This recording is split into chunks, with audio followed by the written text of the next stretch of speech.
So, we have evolved lots of organ systems to make up for the fact that we're multicellular and that we have no direct cell to environment contact.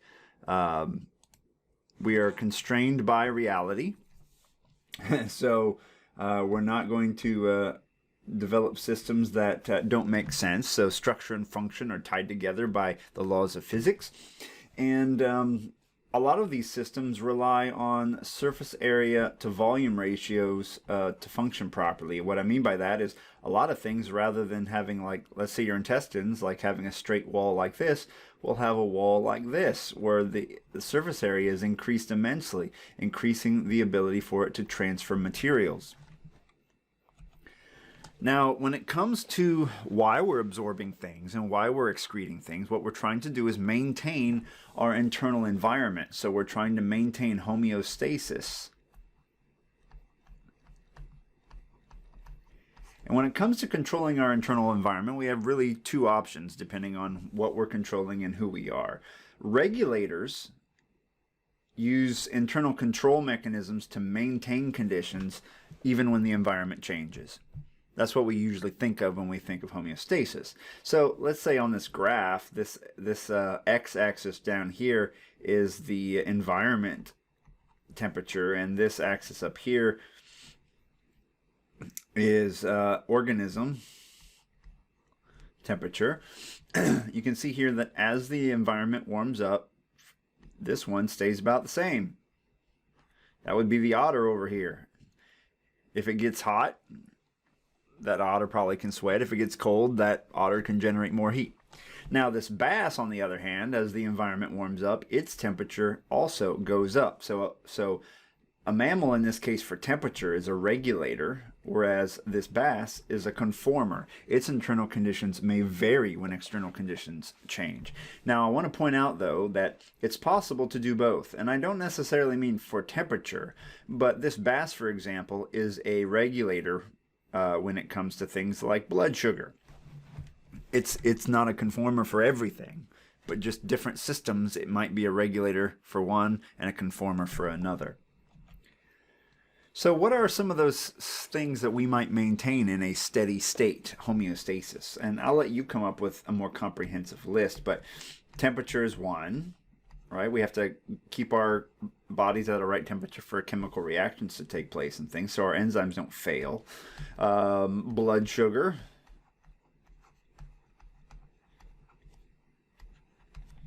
Oxygen levels, right? We could keep going. Things that we want to maintain at a somewhat steady state. And so those different organ systems are involved in that process. And then that ties back, if we zoom in on them, their structure ties into that process, which is where things like surface area come into play. Now, when it comes to how we maintain a steady state, we're going to use an analogy here of a thermostat, okay?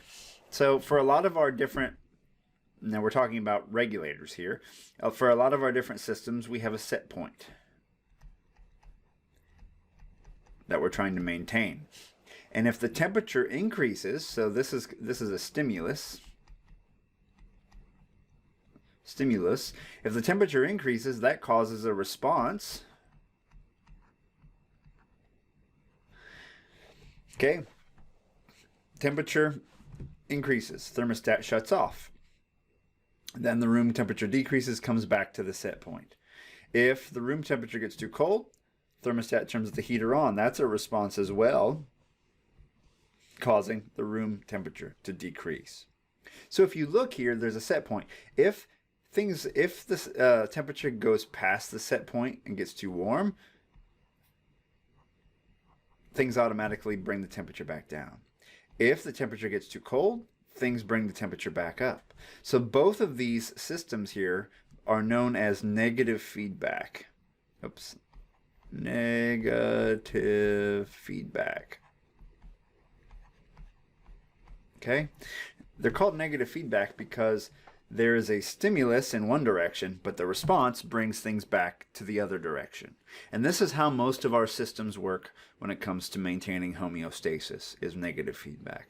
You'll occasionally hear about positive feedback, but that's not typically used for maintaining conditions.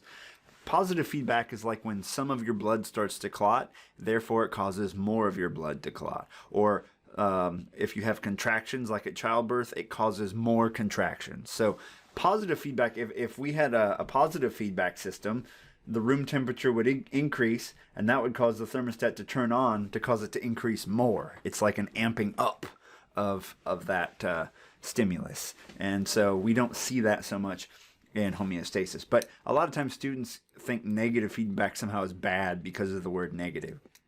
That's not the point. It's that we go past a set point, so we have to bring that stimulus back in the other direction. We have to respond and bring things back the other way, back towards the set point. And that could be body temperature, that could be blood sugar levels, could be a number of things, right? Now, when it comes to something like organisms, let's look at thermoregulation. It's maintaining body temperature, thermoregulation. A walrus is an endotherm, meaning it makes its own body temperature, right? Like ATP, cellular respiration, all of that is being generated from within. Whereas a lizard is an ectotherm when it comes to temperature, so it's receiving its temperature from outside, like the sun over here.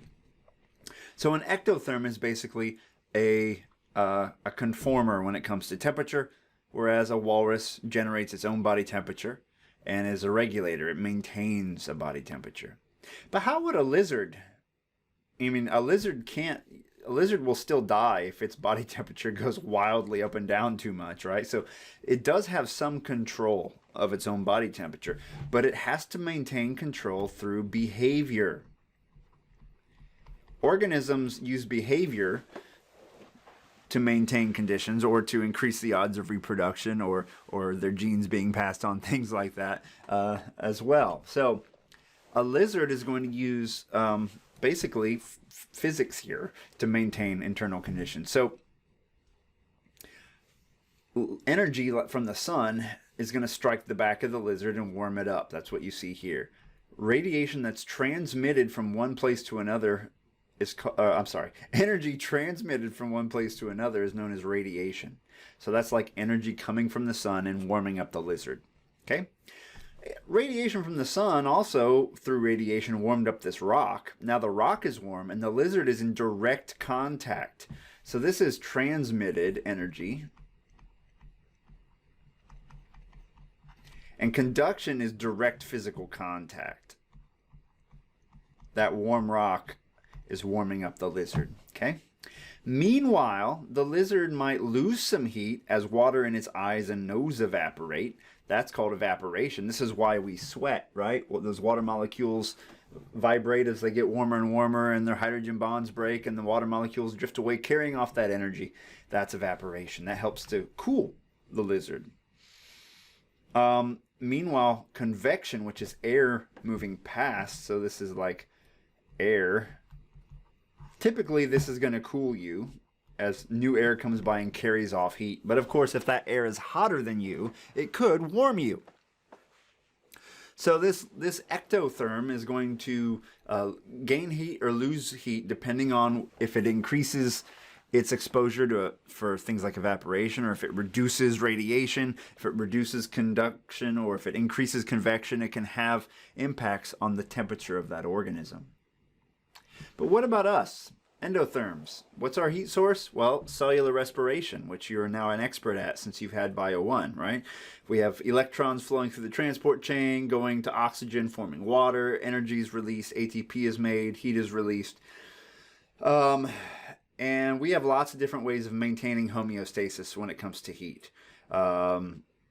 If we're exercising and we're too hot, we can dilate our blood vessels. If we're too cold, our blood vessels can constrict, kind of reducing their surface area, holding temperature in, things like that. We get goosebumps, which is kind of a vestigial trait, because we used to, our ancestors had hair, and goosebumps puffs our hair up and allows us to maintain temperature. But we don't have all that much hair anymore, but we still have the leftover goosebumps, which is kind of cool. So, of course, we can shiver when we're cold. That helps us to generate heat. So we have different mechanisms in place. Even though we're making our own body temperature, we also have additional things that can occur to help us maintain body heat. Shivering, sweating, constricting or expanding our blood vessels, moving them closer to our skin surface or further away. Those sorts of things are ways that we can help to maintain a constant body temperature, this idea of homeostasis. So for the rest of the chapter, we're just going to talk about a specific system and use it as an example. One of these systems that helps to coordinate our organ systems, that's the endocrine system.